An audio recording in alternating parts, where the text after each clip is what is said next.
Hello students. अब जो हमारा जो नेक्स्ट टॉपिक है वो है nature of the bond. Actually ये पर्टिकुलर पोर्शन हमें ये बताएगा कि कैसे जो हेलो एल्केन्स या हेलो अरीन्स है वो इस टाइप की रिएक्शंस में टेक पार्ट लेते हैं। सो इतनी सी बात तो हमें ऑलरेडी पता ही है कि यहाँ पे अगर हम देखें तो जो भी कोई हेलोजन ग्रुप अटैच होगा तो उसकी इलेक्ट्रोनेगेटिविटी की अगर हम बात करें तो इलेक्ट्रोनेगेटिविटी हमेशा उसकी ज़्यादा होगी comparatively carbon. So no doubt the जो इलेक्ट्रॉन्स हैं वो more towards the this halogen group की तरफ होंगे कंपैरेटिवली कार्बन से। तो कार्बन के ऊपर हमेशा कौन सा चार्ज आएगा? पॉजिटिव चार्ज आएगा। और जो हेलोजन ग्रुप्स हैं उनके ऊपर हमेशा कौन सा चार्ज आएगा? नेगेटिव चार्ज आएगा। So this is the nature of the bond. ये हमें बहुत ज़्यादा हेल्प करेगा किस केसेस के अंदर जी, जब हम इसकी रिएक्शन के मैकेनिज्म को समझने की कोशिश करेंगे। So that is very fruitful part. So समझते हैं इसके अंदर क्या है nature of C X bond.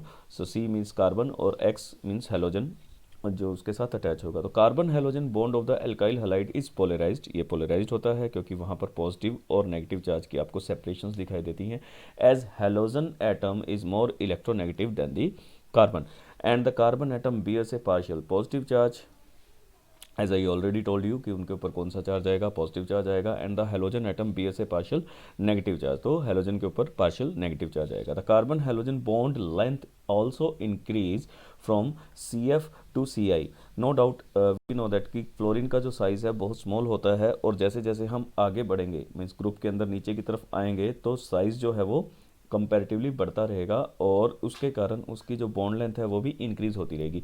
So fluorine to iodine जब हम मूव करते हैं तो no doubt the bond length is also increase because the size of the atom increases as we go down the group. So ये दो reasons हमें बहुत अच्छे से समझने हैं फर्दर जितनी भी हम मैकेनिज्म्स को समझने की कोशिश करेंगे ऑफ द रिएक्शन। तो हमारे पास पहला पोर्शन आता है प्रिपरेशन का। प्रिपरेशन के अंदर जो हम प्रिपेयर करेंगे वो करेंगे बहुत ही इंपॉर्टेंट मेथड है with the help of alcohols. तो हम एल्कोहल से हम हेलो एल्केन्स को बनाने की कोशिश करेंगे। So method of preparation, method of preparation के अंदर जो फर्स्ट मेथड आता है that is alcohol. So alcohol के अंदर there are lots of method. जैसे कि फर्स्ट है हम उसकी रिएक्शंस किसके साथ करवा दें? HCl के साथ करवा दें। तो HCl किस में ब्रेक होगा? H पॉजिटिव Cl नेगेटिव के अंदर। सो व्हाट विल हैपन, यहाँ से ये पोर्शन ब्रेक होगा OH negative and R positive. So यहाँ पर आपको एक रिप्लेसमेंट दिखाई देगी, एक वाटर मॉलिक्यूल मिलेगा और एक हमें RCl मिल जाएगा। This is what, this is the haloalkanes with the chlorine. ठीक है। सेम वे में यहाँ पर अगर हम बात करें तो NaBr और H2SO4 अल्टीमेटली ये क्या देगा? अगर हम इसकी बात करें तो NaBr प्लस H2SO4 है, ये आपको HBr देगा और साथ में मिलेगा आपको एक NaHSO4 का सॉल्ट मिलेगा। सो हमें तो इसी की रिएक्शंस को परफॉर्म करवाना है तो यहाँ पर हमें RBr लग जाएगा और NaHSO4 आपको सेपरेटली मिल जाएगा। सेम रिएक्शन की जो प्रोसेस है हम किसी भी PX3 या PX5 यानी कि यहाँ पर आप देखें तो आप इसकी परफॉर्मेंस से करवा सकते हैं क्योंकि ये दे आर वेरी गुड। जो हम बात कहें कि एजेंट्स होते हैं, हेलोजन डोनेटिंग एजेंट्स होते हैं, ये हेलोजन्स को डोनेट करते हैं। तो यहाँ पर आप देख रहे हैं कि ये फॉस्फोरिक एसिड के अंदर कन्वर्ट हो गया और आपको बहुत अच्छी ईल्ड दी है यहाँ पे हेलोजन्स की, एल्काइल हैलाइड्स की। और सेम वे में यहाँ पर PCl5 ही हम एक्चुअली यूज़ करते हैं इस प्रोपोर्शन में। अगर हमें इसके अलावा आयोडीन या ब्रोमीन की बात करनी हो तो हम वो डायरेक्टली यूज़ नहीं करते, हम रेड फॉस्फोरस को ऐड करते हैं with the help of same जो भी हमें ऐड करना होता है लाइक ब्रोमीन या आयोडीन। तो हमें बहुत अच्छी ईल्ड मिलती है यहाँ पे हेलो एल्केन्स की। ठीक है। तो सेम वे में यदि हम बात करें, ये बहुत बेस्ट मेथड है, इस मेथड का हम बहुत ज़्यादा इस्तेमाल करते हैं दैट इज सल्फ्यूराइल क्लोराइड्स का। इसके अंदर हमें जितना भी जो हमारे पास दो रेस्ट ऑफ द कंपाउंड्स की फॉर्मेशन होती है, चाहे HCl है और चाहे सल्फर डाइऑक्साइड है, ये गैसेस फॉर्म में मिलता है और हमें प्योरेस्ट फॉर्म में क्या मिलती है? हमारा एल्काइल हैलाइड्स मिलता है। So by this way we can do the best way, हम इसको इल्ट ले सकते हैं एल्काइल हैलाइड्स की। So these are the best method. ये सारे के सारे मेथड्स जो हैं आप देख सकते हैं, सभी के सभी जो मेथड्स हैं ये किसके हैं? अल्कोहल के। आपसे क्वेश्चन पूछा जाएगा कि सबसे बेस्ट मेथड कौन सा है? सो सल्फ्यूराइल क्लोराइड के साथ, हाँ this is the best method, thionyl chloride बोलते हैं इसको। और इसके साथ हम जब इसकी रिएक्शन करवाते हैं अल्कोहल की, तो हमें बहुत अच्छी ईल्ड और प्योरेस्ट फॉर्म में ईल्ड मिलती है एल्काइल हैलाइड्स की। दूसरा जो फर्स्ट मेथड है, यहाँ पर आप देख पा रहे हैं, this is the first method. ये एक इंपॉर्टेंट मेथड अपने आप में इस वजह से है कि ZnCl2 की प्रेजेंस में हम इसको एक टेस्ट की परफॉर्मेंस में भी प्रयोग करते हैं। प्राइमरी, सेकेंडरी और टर्शरी, ये तीनों अपने आप में डिफरेंट डिफरेंट टाइमिंग स्लैब में ये टेस्ट देते हैं, मतलब ये रिएक्शंस देते हैं, ठीक है। No doubt tertiary is more reactive than secondary, is more reactive than primary. जो इस तीनों सॉरी मैंने शायद उसका बारे में बताया, tertiary is more reactive than secondary and secondary is more reactive than primary. In cases के अंदर जो प्राइमरी होगा वो सबसे लेस रिएक्टिव होगा। सो जो प्राइमरी की रिएक्शंस है वो बहुत लेट होंगी और टर्शरी की रिएक्शन बहुत ज़्यादा फास्ट होंगी। इवन प्राइमरी और सेकेंडरी के अंदर हमें कैटलिस्ट का भी इस्तेमाल करना पड़ेगा इस तरह की रिएक्शंस को परफॉर्म करने के लिए। ऐसा इसलिए क्योंकि कार्बोकैटायन की फॉर्मेशन होती है और वो स्टेबल कार्बोकैटायन होता है, ठीक है। आप इस चीज़ को समझिए कि लाइक CH3 ग्रुप है, this is electron donating group, ये इलेक्ट्रॉन डोनेटिंग ग्रुप है। अब इस कार्बन के साथ यदि एक इलेक्ट्रॉन डोनेटिंग ग्रुप है, क्योंकि इस कार्बन के ऊपर क्या चार्ज आएगा, पॉजिटिव आएगा, तो इसको स्टेबलाइज करने के लिए इट रिक्वायर इलेक्ट्रॉन्स। तो यहाँ से यदि इलेक्ट्रॉन डोनेटिंग ग्रुप लगा हुआ है तो ये कार्बन बहुत ईजिली स्टेबल हो जाएगा। अब अगर एक लगा हुआ है तो वो स्टेबल तो होगा, पर कंपैरेटिवली CH3 दो ग्रुप लगे हुए हैं तो ये ज़्यादा स्टेबल होगा, और 3 ग्रुप लगे हुए हैं तो ये सबसे ज़्यादा स्टेबल होगा। तो नो डाउट यहाँ पर टर्शरी जो कार्बन है वो सबसे ज़्यादा स्टेबल होगा comparatively secondary and comparatively primary. तो इस वजह से ये रिएक्शन में टाइम लैप आता है और उसी की वजह से हम इसका एक टेस्ट को परफॉर्म करते हैं। इस टेस्ट को भी एक नाम देते हैं, that name is called Lucas test, ठीक है। तो जो हम आगे फर्दर इसकी स्टडी जरूर करेंगे। सो यहीं इसकी ब्रीफ है, हम उसको देखते हैं कि क्या है वो, ठीक है। सो यहाँ पर है the reactions of the primary and the secondary alcohol with HX require presence of the catalyst. तो वहाँ पर उसको प्रेजेंस ऑफ कैटलिस्ट की रिक्वायरमेंट होती है, ठीक है, विद द ZnCl2।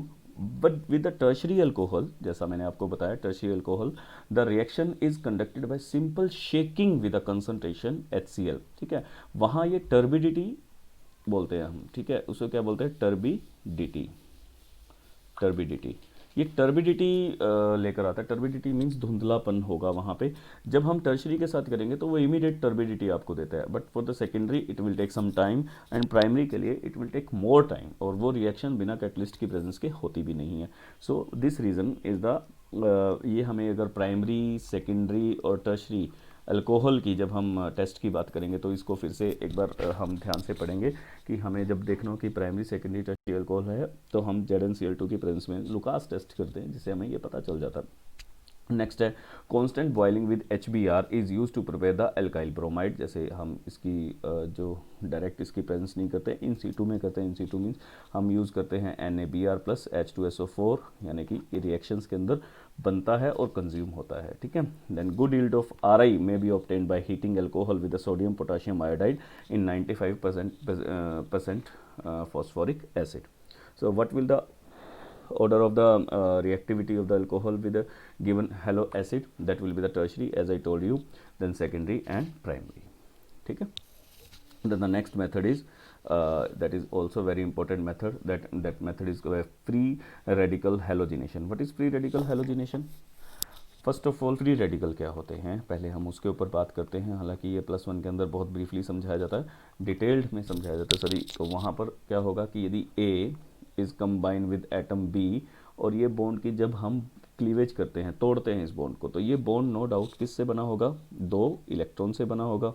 सो जब इनके बीच में जो क्लीवेज होती है वो बिल्कुल सेम होती है, मतलब एक इलेक्ट्रॉन इसके पास आ गया और एक ही इलेक्ट्रॉन इसके पास आ गया, सो that is called the free radical. इसको हम A का फ्री रेडिकल बोलेंगे, इसे B का फ्री रेडिकल बोलेंगे, सेम वे में इसे बोलते हैं फ्री रेडिकल हेलोजिनेशन। तो free radical halogenation, free radical chlorination और bromination of the alkanes give a complex mixture of isomeric mono and poly halo alkanes which is difficult to separate as a pure compounds. For example यहाँ पर एक compound की formation नहीं होगी, यहाँ पर बहुत सारे कंपाउंड्स की फॉर्मेशन होगी, जिससे सेपरेट करना थोड़ा सा डिफिकल्ट हो जाता है। फॉर एग्जाम्पल यहाँ पे यदि हम देखें, दिस इज़ ए ब्यूटेन। जो ब्यूटेन जब इसकी क्लोरीनेशन करवाई जाएगी तो हमें एक कंपाउंड नहीं मिलेगा, हमें डिफरेंट डिफरेंट कंपाउंड्स की फॉर्मेशन मिलेगी। लाइक यहाँ पर मिलेगा 1 क्लोरोब्यूटेन, यहाँ पर मिला 2 क्लोरोब्यूटेन। तो इस वे में हमें हमेशा जितने भी उसके आइसोमर्स होंगे वो सभी के सभी आपको मिलेंगे, ठीक है। इसका ये थोड़ा सा एक ड्रॉबैक है, बट यहाँ पर मिलते आपको सभी के सभी हैं। क्लियर। नेक्स्ट है मेरे पास, that is the by electrophilic substitution. Electrophilic substitution means what are electrophiles? Question उठता है, इलेक्ट्रोफाइल्स क्या है? इलेक्ट्रोफाइल्स को हम ई पॉजिटिव से डिनोट करते हैं। ई पॉजिटिव, ई पॉजिटिव का मतलब है इनके ऊपर या तो पॉजिटिव चार्ज होगा या ये इलेक्ट्रॉन सीकर होंगे, इन्हें इलेक्ट्रॉन चाहिए। इलेक्ट्रोफाइल्स, समझते हैं बात को, electrophiles. Electrophiles means loving and electro means electron loving. So ये इलेक्ट्रॉन लवर होते हैं, यूजली इनके ऊपर पॉजिटिव चार्ज प्रेजेंट होता है। पॉजिटिव चार्ज की वजह से ये अट्रैक्ट होते हैं टुवार्ड्स द इलेक्ट्रॉन, तो जहाँ इलेक्ट्रॉन होंगे वहाँ ये जाएंगे। अब देखिए बेंजीन रिंग के ऊपर एक तो ऑर्थो पोजीशन है, ये हम आगे भी बात करेंगे। ऑर्थो और पैरा पोजीशन पर यूजली इलेक्ट्रॉन्स ज़्यादा होते हैं, ठीक है। क्यों होते हैं हम उसके ऊपर बाद में बात करेंगे, बट आपको अभी इतना ही समझना है। अब बात करते हैं, यदि हमने इसकी क्लोरीनेशन करवाई या हमने ब्रोमिनेशन करवाई, हमने क्लोराइड्स और ब्रोमाइड्स की ज़्यादातर बात करनी है, तो ये रहा एक ग्रुप जिसको हम टोलुइन बोलते हैं। This is a toluene actually. तो टोलुइन के साथ जब हम इसकी रिएक्शन करवा रहे हैं, तो इस पर्टिकुलर रिएक्शन में सबसे पहले आपने देखना कि ये रिएक्शन होती है डार्क में। डार्क में होने की वजह से यहाँ पर जब हम इसको आयरन एज ए कैटलिस्ट लेते हैं, तो ये कुछ इस तरीके की फॉर्मेशन करता है, उसे समझते हैं कि क्या है। ये बनेगा FeCl3, और अगेन ये जब क्लोरीन के साथ रिएक्ट करेगा, then what will happen, chlorine और इसके अंदर यदि मैं इसकी स्ट्रक्चर को बनाने की कोशिश करूँ, तो that will be chlorine, that will be chlorine, that will be chlorine, and what will happen, chlorine is more electronegative, तो इसके ऊपर नेगेटिव, इसके ऊपर नेगेटिव और इसके ऊपर नेगेटिव चार्ज होगा। Due to this reason it has the positive charge. अगर जो अगला जो क्लोरीन आएगा, इसके ऊपर no doubt they have electrons ज़्यादा हैं, तो ये इसके ऊपर अटैच करके ये किस चीज़ की फॉर्मेशन करेंगे, what they will form FeCl4 negative, ठीक है, और प्लस में बनाएंगे Cl positive. So now this Cl, जो दूसरा Cl बचेगा, इस Cl को हम पॉजिटिवली चार्ज, यानी कि ये एज ए इलेक्ट्रोफाइल यहाँ पर एक्ट करेगा, जो उस जगह पर अटैच होने की कोशिश करेगा जहाँ इलेक्ट्रॉन्स की संख्या ज़्यादा है। सो इलेक्ट्रॉन कहाँ पर ज़्यादा है, we have the electrons more at the ortho and para position. तो हमारे पास दो पर्टिकुलर यहाँ पर प्रोडक्ट्स की फॉर्मेशन होगी, ortho hello toluene and para hello toluene. तो अगर यहाँ क्लोरो है तो क्लोरोटोलुइन एंड पैराटोलुइन की फॉर्मेशन होगी। The ortho and para isomers can be easily separated due to the large difference in their melting point. इनके मेल्टिंग पॉइंट में बहुत ज़्यादा डिफरेंस होता है। ऑर्थो का जो मेल्टिंग पॉइंट है वो कम होता है कंपैरेटिवली पैरा, क्योंकि वहाँ सिमेट्री रोल प्ले करती है इस वजह से। डन, ठीक है। नेक्स्ट है, बहुत इंपॉर्टेंट है, सैंडमियर रिएक्शन। हालांकि सैंडमियर रिएक्शन के बारे में हम आगे भी बात करेंगे, क्योंकि नेम रिएक्शन है, नेमिंग रिएक्शन वैसे ही अपने आप में बहुत ज़्यादा इंपॉर्टेंट हो जाती है। सो वहाँ पर हम डाइज़ोनियम सॉल्ट्स की फॉर्मेशन करते हैं, इस वजह से थोड़ी सी ज़्यादा इंपॉर्टेंट हो जाती है। मैंने प्राइमरी एरोमेटिक अमीन्स, प्राइमरी है मतलब 1 डिग्री है, ठीक है, और एरोमेटिक है यानी कि बेंजीन होगा वहाँ पे, और उसके ऊपर अमाइंस ग्रुप लगा होगा, सो दिस वंस, ठीक है। इसको हम RNH2 बोलते हैं, where R is the benzene over है, ठीक है। तो benzene dissolve in a cold aqueous mineral acid. तो यहाँ पर हमने मिनरल एसिड्स के अंदर इसको डिजोल्व कर दिया विद सोडियम सोडियम नाइट्राइट्स के साथ डाला। A diazonium salt is form, so this is the diazonium salt. Diazonium salt को समझते हैं कि डाइजोनियम सॉल्ट को डाइजोनियम सॉल्ट क्यों बोलते हैं। So that is the particularly बात करें तो N2 positive and X negative. So what is this, diazonium, azo means nitrogen से होता है, diazo. So this is diazonium, ठीक है। नियम इसलिए क्योंकि इसके ऊपर पॉजिटिव चार्ज है, तो पॉजिटिव चार्ज वाले के लिए हम हमेशा IUM वर्ड का इस्तेमाल करते हैं, दैट इज डाईएजोनियम। सोल्ट है क्योंकि ये एक पॉजिटिव नेगेटिव फॉर्म में हमें मिलता है, आयनिक फॉर्म में हमें मिलता है, तो that's why it is salt. So that is called diazonium salts. इस फॉर्म, ये डाईएजोनियम सॉल्ट्स बनता है। अमाइंस के अंदर हम इसकी प्रिपरेशंस को बहुत अच्छे से समझेंगे कि ऐसा क्यों बनता है, ठीक है। अब इस पर्टिकुलर टेम्परेचर पे हमारे पास डाइजोनियम सॉल्ट बन गया। डाइजोनियम सॉल्ट से अराइल हलाइड्स बनाना इतना आसान है कि सबसे बेस्ट मेथड माना जाता है। यहाँ पर आप देख सकते हैं कि कोई भी यहाँ पर ये अगर हम बात करें X की वैल्यू, ये Cl और Br ही होगी हमेशा, ठीक है। यहाँ पर हम इसी का इस्तेमाल करेंगे।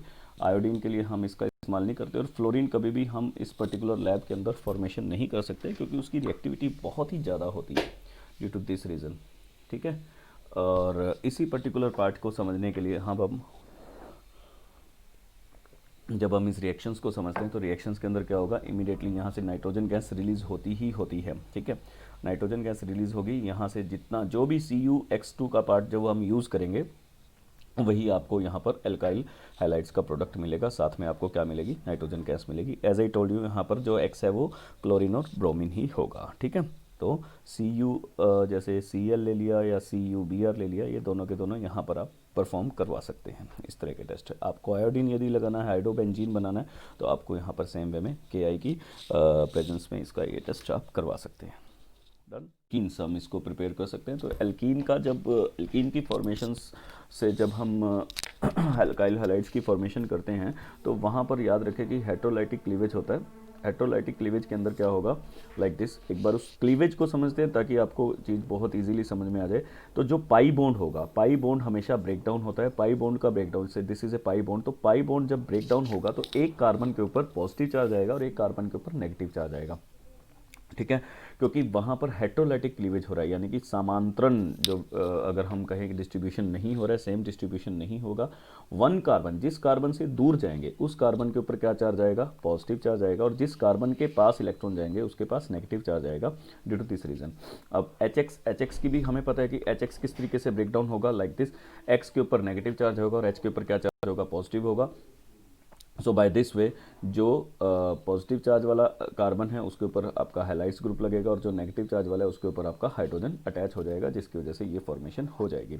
अब बात करते हैं कि यहाँ पर एक एग्जांपल से कि प्रोपीन है, दिस इज़ अ प्रोपीन। सब प्रोपीन का जब हम इस बॉन्ड को ब्रेक डाउन करेंगे, सो बॉन्ड अगर मान लेते हैं कि कुछ इस वे में ब्रेक डाउन होता है, या हम बात करें CH3CH डबल बॉन्ड CH2, या बॉन्ड इस वे में ब्रेक डाउन होता है।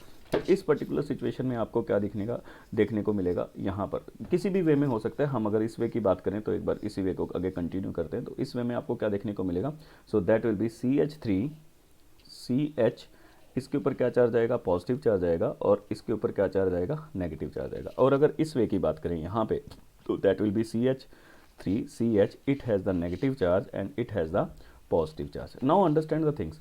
अब इस कार्बन के ऊपर पॉजिटिव चार्ज है और इस कार्बन के ऊपर पॉजिटिव चार्ज है, तो which one is the more stable, सबसे ज़्यादा स्टेबल कौन सा रहेगा, this one is the more stable. उसके पीछे रीज़न है, रीज़न क्या है वो देखिए। इस पर्टिकुलर, इसको बोलते हैं carbocation, so that is called the carbocation. ये कार्बोकैटायन है। कार्बोकैटायन यानी कि उसके ऊपर पॉजिटिव चार्ज है।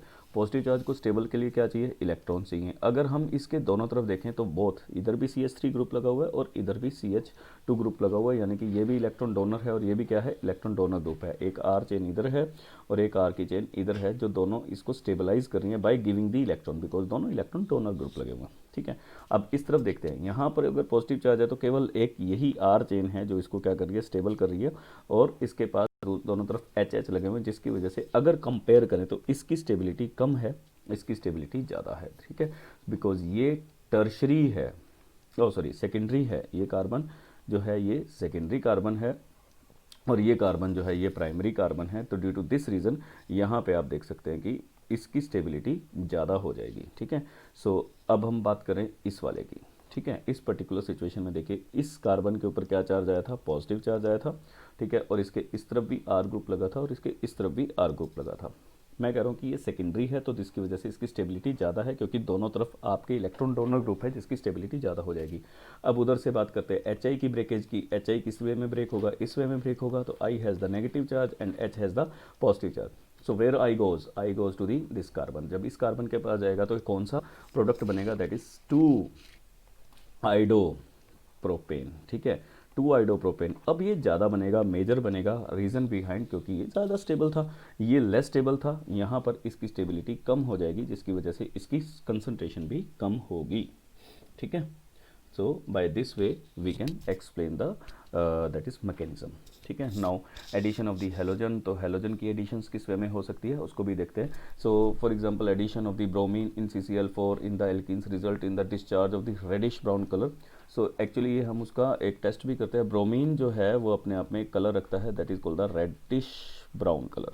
ठीक है, अगर ब्रोमीन जो है वो वहाँ पर एक पर्टिकुलर बॉन्ड्स की फॉर्मेशन ले लेगा तो नो डाउट उसके अंदर ब्रोमीन नहीं रहेगी, तो उसका कलर जो है वो डिजोल्व हो जाएगा, तो वो कलर लेस हो जाएगी चीज़ें। तो हमें ये पता लग जाता है कि जो बॉन्ड है वो अनसैचुरेटेड है। हम अनसैचुरेशन के लिए इसका ज़रूर ये वाला टेस्ट करते हैं, परफॉर्म करते हैं। ठीक है, alkene in the discharge of the reddish brown colour of the bromine constituents an important method for the detection of the double bond in the molecules. The addition results in the synthesis of vicinal. Vicinal के बारे में हम already बात कर चुके हैं। Vicinal means जब दोनों अलग अलग कार्बन के ऊपर जो आपके हेलो ग्रुप है वो अटैच्ड होंगे, ठीक है, विच आर कलरलेस, जो ये कलरलेस होगा। डन। उसके बाद बात करते हैं हैलोजन एक्सचेंज। इंपॉर्टेंट मेथड है क्योंकि दोनों की दोनों नेमिंग रिएक्शंस है, इसको अच्छे से समझना है। One is Finkelstein reaction and second one is Swarts reaction. Important है क्या, अब नाम से ही पता चल रहा है हैलोजन एक्सचेंज, यानी कि दो स्पीशीज़ होंगी, इसके पास भी एक हैलोजन होगा और इसके पास भी एक हैलोजन होगा। ये दोनों के दोनों अपने हैलोजन जो है वो क्या कर लेंगे, एक्सचेंज कर लेंगे। A will having the A X dash and B will having the X. So same way में यहाँ पर बात करें, आर एक्स है, ऑलरेडी एक अल्काइल हैलाइड्स है, ठीक है, इसके NaI के साथ इसकी रिएक्शन की तो इन्होंने अपने जो हैलोजेंस हैं वो क्या कर दिए, रिप्लेस कर दिए। सो that is called the Finkelstein reaction. इसको फिंकलस्टीन रिएक्शंस बोलते हैं। फिंकलस्टीन रिएक्शंस के अंदर आप देख सकते हैं we will have the RI now, ठीक है। सो यहाँ कोई भी है, ये ClBr को यानी कि क्लोरीन या ब्रोमाइड वाला जो अगर कोई भी अल्काइल ग्रुप होगा उसको हमने चेंज कर दिया विद द आयोडीन, ठीक है। स्पेशली फॉर द आयोडीन हम ये रिएक्शन करते हैं, ठीक है। नेक्स्ट है synthesis of the alkyl fluorides. अभी तक हमने जितनी भी बातचीत की है वहाँ पर फ्लोरीन का जिक्र नहीं हुआ है। सो फ्लोरीन को हम केवल और केवल स्वार्ट्स रिएक्शन से फॉर्मेशन में ला सकते हैं क्योंकि थोड़ा सा क्वाइटली ज़्यादा रिएक्टिव होता है, जिसके कारण बड़ी सावधानी से हमें इसकी रिएक्शन करनी पड़ती है। तो इसके लिए हमें मेटेलिक फ्लोराइड्स की ज़रूरत पड़ती है। तो हम AgF, Ag2F2, CuF2, SbF3 हम इस तरीके के मेटेलिक फ्लोराइड्स जो है वो यूज़ करते हैं और वहाँ पर एक्सचेंज ऑफ द हैलोजेंस करते हैं। तो यहाँ पर आपने एक्सचेंज ऑफ हैलोजेंस किया, आपको मिल गया फ्लोरोमीथेन और यहाँ पर AgBr एज ए सॉल्ट की फॉर्म में प्रेसिपिटेट हो गया। Done. So by this way we can form the यानी कि हम यहाँ पर अल्काइल हैलाइड्स या अराइल हैलाइड्स की फॉर्मेशन कर सकते हैं।